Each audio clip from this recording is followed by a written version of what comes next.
ಬಹುಶಃ ನೀವು ಜಯನಗರಕ್ಕೆ ಬಂದು ನೋಡಿದ್ರೆ ಅದನ್ನು ಗೊತ್ತಾಗ್ತದೆ ನಿಮಗೆ ಹೇಗೆ ಮಾಡಿದ್ದೀವಿ ಅಂತ. ನಾವು ಈ ಶಾಲೆಯನ್ನು ಎಲ್ಲ ಶಾಲೆಗಳಿಗಿಂತ ಉತ್ತಮ ಶಾಲೆ ಮಾಡಬೇಕು ಅಂತ ತೀರ್ಮಾನ ಮಾಡಿದ್ವಿ.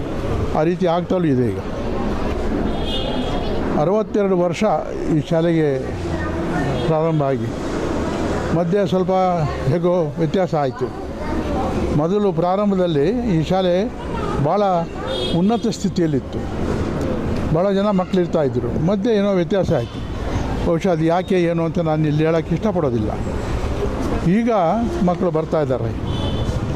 ಒಂದೊಂದು ರೂಮ್ನು ಕೂಡ ನಾವು ಭಾಳ ಉತ್ತಮ ಹೈಟೆಕ್ ರೀತಿಯಲ್ಲಿ ಮಾಡಿದ್ದೀವಿ.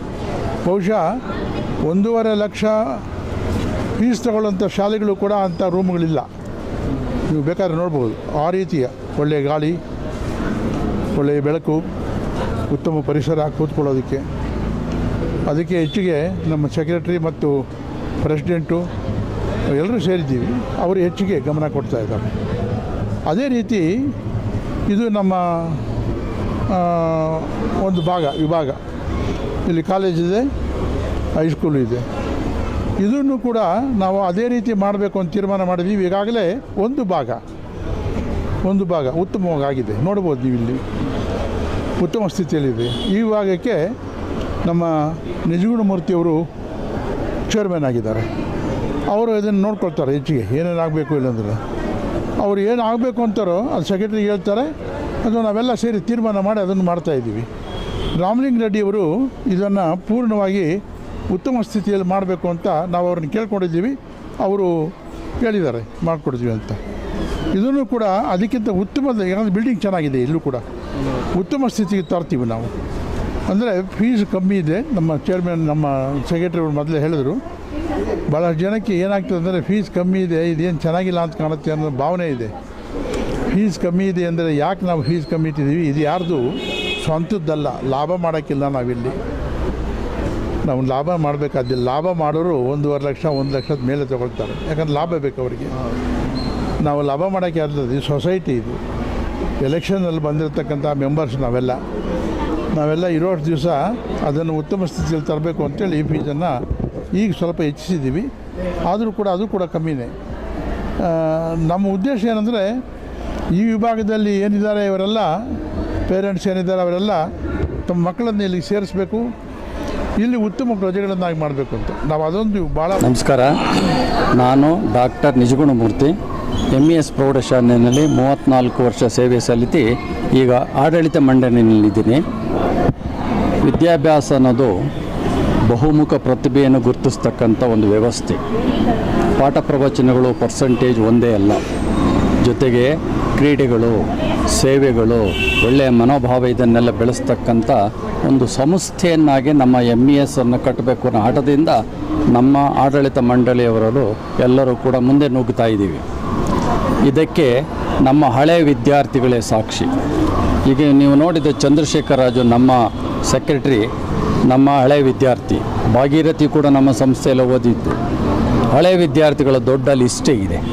ಸಂಸ್ಥೆಯನ್ನು ಈ ರೀತಿ ಬದಲಾವಣೆ ಮಾಡ್ತಾಯಿದ್ದೀವಿ, ಒಳ್ಳೆ ಕೆಲಸ ಮಾಡ್ತಾಯಿದ್ದೀವಿ ಅಂತ ಅನ್ನಿಸಿದಂತಹ ಅನೇಕ ಹಳೆಯ ವಿದ್ಯಾರ್ಥಿಗಳು ನಮ್ಮ ಜೊತೆಗೆ ಅವರ ಹೆಗಲನ್ನು ಸೇರಿಸಿ ಸಂಸ್ಥೆಯ ಇಂಪ್ರೂವ್ಮೆಂಟ್ಗೆಲ್ಲ ಸಹಕಾರ ಮಾಡ್ತಾಯಿದ್ದಾರೆ. ಹಳೆಯ ವಿದ್ಯಾರ್ಥಿಗಳಲ್ಲಿ ಇಷ್ಟು ಬಹಳ ದೊಡ್ಡದಿದೆ. ರವಿಶಂಕರ್ ಗುರೂಜಿ ಓಡಾಡಿದಂಥ ಜಾಗ, ಅಲ್ಲಿ ಇರೋದೇ ಒಂದು ಪಾವಿತ್ರತೆ. ಕುಮಾರಸ್ವಾಮಿ CM ಆಗಿದ್ದು ನಮ್ಮ ಸ್ಕೂಲಿನ ಹಳೆ ವಿದ್ಯಾರ್ಥಿಯಾಗಿ, ರೇವಣ್ಣ ಬೆಳೆದಿದ್ದು. ಆ 2 ವಿದ್ಯಾರ್ಥಿಗಳನ್ನು ನಾನು ಇವತ್ತು ಕೂಡ ಅವರಲ್ಲಿ ನಾನು ದೇವರನ್ನು ಕಂಡಿದ್ದೀನಿ. ನನ್ನನ್ನು ನೋಡಿದ ತಕ್ಷಣ ಅವರು ಕರಗಿ ಹೋಗ್ಬಿಡ್ತಾರೆ. ಅಂಥ ಒಂದು ಮನೋಭಾವನ ಇಟ್ಕೊಂಡು ಬೆಳೀತಿರ್ತಕ್ಕಂಥ ವಿದ್ಯಾರ್ಥಿಗಳನ್ನು ನೋಡಿದರೆ ನನಗೆ ಹೃದಯ ತುಂಬಿ ಬರುತ್ತೆ. ಇರಲಿ, ಅದೇ ತರಹದ ವಿದ್ಯಾರ್ಥಿಗಳು ಇವಾಗಲೂ ಕೂಡ ನಮ್ಮ ಶಾಲೆಯಲ್ಲಿ ಬೆಳೀಬೇಕು. ವಿದ್ಯೆ ಜೊತೆಗೆ ಒಳ್ಳೆಯ ಬುದ್ಧಿನೂ ಬರಬೇಕು. ಹಳೆಯ ವಿದ್ಯಾರ್ಥಿಗಳೆಲ್ಲರೂ ಕೂಡ ಸಮಾಜಮುಖಿಗಳಾಗಿದ್ದಾರೆ. ಅವರ ಶಾಲೆಯನ್ನು ಜ್ಞಾಪಿಸ್ಕೊಂಡು ಮತ್ತೆ ಬರ್ತಾ ಇದ್ದಾರೆ. ಅದೇ ರೀತಿ ಈಗಿನ ವಿದ್ಯಾರ್ಥಿಗಳು ಬೆಳೀಬೇಕು. ನಮ್ಮ ಸಮಾಜಕ್ಕೆ ಒಳ್ಳೆಯ ಪ್ರಜೆಗಳನ್ನು ನಮ್ಮ ಶಾಲೆಯಿಂದ ಹೊರಕ್ಕೆ ಕೊಡಬೇಕು ಅಂತಕ್ಕಂಥ ದೊಡ್ಡ ಅಭಿಪ್ರಾಯವನ್ನು ಇಟ್ಕೊಂಡು ನಾವು ದುಡಿತಾ ಇದ್ದೀವಿ. ನಿಮಗೆಲ್ಲರಿಗೂ ನಾನು MES ಸಂಸ್ಥೆಯ ಪ್ರಧಾನ ಕಾರ್ಯದರ್ಶಿಯಾಗಿ ಕಾರ್ಯನಿರ್ವಹಿಸ್ತಾ ಇದ್ದೀನಿ. ನಮ್ಮ MES ಸಂಸ್ಥೆ 62ರಲ್ಲಿ ಸ್ಟಾರ್ಟ್ ಆಯಿತು. 62ರಿಂದ ಇವತ್ತಿನ ತನಕ ಇಡೀ ಕರ್ನಾಟಕಕ್ಕೆ ಮಾದರಿ ಶಾಲೆ ಆಗಿದೆ. ನಿಮ್ಗೆ ಗೊತ್ತಿರ್ಬೋದು, ನ್ಯಾಷನಲ್ ಕಾಲೇಜು ಬಿಟ್ಟರೆ ನಮ್ಮ MES ಸಂಸ್ಥೆನೇ one of the best school ಅಂತ ಆವಾಗ ಸೀಟೇ ಸಿಗ್ತಾ ಇರಲಿಲ್ಲ. ಆ ಕಾಲದಲ್ಲಿ ನಮ್ಮ ಎಲ್ಲ ದೇವೇಗೌಡರ ಕುಟುಂಬ, ಇಡೀ ಕುಟುಂಬ ನಮ್ಮ ಸಂಸ್ಥೆಯಲ್ಲಿ ವಿದ್ಯಾಭ್ಯಾಸ ಮಾಡಿದೆ. ರವಿಶಂಕರ್ ಗುರೂಜಿ ನಮ್ಮ ಸಂಸ್ಥೆಯಲ್ಲಿ ವಿದ್ಯಾಭ್ಯಾಸ ಮಾಡಿದ್ದಾರೆ. ಎಲ್ಲ IPS officers, IAS officers, doctors, ಪ್ರಪಂಚದಾದ್ಯಂತ ನಮ್ಮ ಶಾಲೆ ವಿದ್ಯಾರ್ಥಿಗಳು ದೊಡ್ಡ ದೊಡ್ಡ ಹುದ್ದೆನಲ್ಲಿ ಎಲ್ಲ ಕಡೆಯೂ ತುಂಬಿದ್ದಾರೆ. ಇವತ್ತು ಕೂಡ ನಮ್ಮ ಶಾಲೆಯಲ್ಲಿ ಓದಂಥ ಒಂದು ಮಗು ಕೂಡ, ಒಬ್ಬ ವಿದ್ಯಾರ್ಥಿ ಕೂಡ ಕೆಟ್ಟ ಹೆಸರು ತಂದಿಲ್ಲ. ಇಡೀ ದೇಶಕ್ಕೇ ಮಾದರಿಯಾಗಿರ್ತಕ್ಕಂಥ ಒಂದು ಸಂಸ್ಥೆ ಇದು. ಈ ಸಂಸ್ಥೆನ ಕಟ್ಟಿ ಬೆಳೆಸ್ತಕ್ಕಂಥ ಜವಾಬ್ದಾರಿ ಈಗ ನಮ್ಮ ಮೇಲಿದೆ.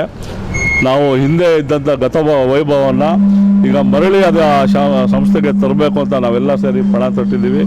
ನಾವೆಲ್ಲ ಇಡೀ ಸಂಸ್ಥೆ ಈಗ ಈ MES ಶಾಲೆ ಜಯನಗರ, ಹಾಗೆಯೇ BTM ಲೇಔಟ್ ಸಂಸ್ಥೆ ಕೂಡ ಈಗ ಮೊದಲು ಯಾವ ಥರ ಇತ್ತು ಅದಕ್ಕಿಂತ ಈಗ ಚೆನ್ನಾಗಿ ಮಾಡಬೇಕು ಅಂತ ಎಲ್ಲರಿಗೂ ಇವತ್ತು ಒಂದು ಮಾತನ್ನು ನಾವು ಕೊಟ್ಟಿದ್ದೀವಿ. ಹಾಗೆಯೇ ನಮ್ಮ ಸಂಸ್ಥೆ ವಿದ್ಯಾರ್ಥಿಗಳು, ನಮ್ಮ ಸಂಸ್ಥೆಯ ಶಾಲಾ ಶಿಕ್ಷಕರು, ಹಾಗೆಯೇ ನಮ್ಮ ಸಂಸ್ಥೆಯಲ್ಲಿ ಓದ್ತಾ ಇರ್ತಕ್ಕಂಥ ಎಲ್ಲ ಮಕ್ಕಳನ್ನು ಸಹ ಇವತ್ತು ಒಂದು ವಚನವನ್ನು ತೊಗೊಂಡಿದ್ದಾರೆ. ನಾವು ಕೊಟ್ಟಿದ್ದೀವಿ ಅವ್ರಿಗೆ. ಇದನ್ನು BTM ಲೇಔಟ್ನ ಮಾದರಿ ಶಾಲೆಯಾಗಿ ಮಾಡ್ತೀವಿ. ಹಿಂದೆಂದೂ ಕಾಣದಂಥ ಸಂಸ್ಥೆಯಾಗಿ ಮುಂದುವರಿಬೇಕು ಅಂತ ನಮ್ಮೆಲ್ಲರ ಆಸೆ. ಹಾಗೆ ಭಾಗೀರಥಿ ಅಂತ, ನಾನು ಈ ಸ್ಕೂಲಿನ ಹಳೆಯ ವಿದ್ಯಾರ್ಥಿ. MES ಸ್ಕೂಲ್ನಲ್ಲಿ 1ನೇ ಕ್ಲಾಸಿಂದ 10ನೇ ಕ್ಲಾಸ್ವರೆಗೂ ಓದಿರೋವಂಥವಳು. ಅಲ್ಲಿಂದ ಮುಂದೆ ನ್ಯಾಷನಲ್ ಕಾಲೇಜಲ್ಲಿ ಓದಿರೋದು. ಮತ್ತು ಮಾನಸ ಗಂಗೋತ್ರಿಯಲ್ಲಿ ಓದಿ MA ಪದವೀಧರೆ ನಾನು. ಮತ್ತು ಇದೇ ಸ್ಕೂಲ್ನಲ್ಲಿ ನಾನು ನಿರ್ದೇಶಕಿಯಾಗಿ ಬಂದಿರುವುದು ಒಂದು ದೈವಕ್ಕೆ ರೂಪಾಯಿ. ನಾನು ಸುಮಾರು 5 ವರ್ಷದಿಂದ ಇದು 2ನೇ ಟರ್ಮು ನಾನು ನಿರ್ದೇಶಕಿಯಾಗಿರೋದು. ನನಗೆ ಒಂದು ಏಮ್ ಇತ್ತು, ನಾನು ಓದಿರೋ ಸ್ಕೂಲ್ ಏನಾದ್ರು ಮಾಡಬೇಕಪ್ಪ ಅಂತ. ನಾನು ಇನ್ನೊಂದು ವಿಭಾಗದಲ್ಲಿ ರಾಜಕೀಯದಲ್ಲಿದ್ದೀನಿ, ಅಂದರೆ BJP ಕಾರ್ಯಕರ್ತೆ. ಸೌತ್ ಡಿಸ್ಟ್ರಿಕ್ಟ್ ವೈಸ್ ಪ್ರೆಸಿಡೆಂಟ್ ಆಗಿದ್ದೀನಿ ಮಹಿಳಾ ವಿಂಗಲ್ಲಿ.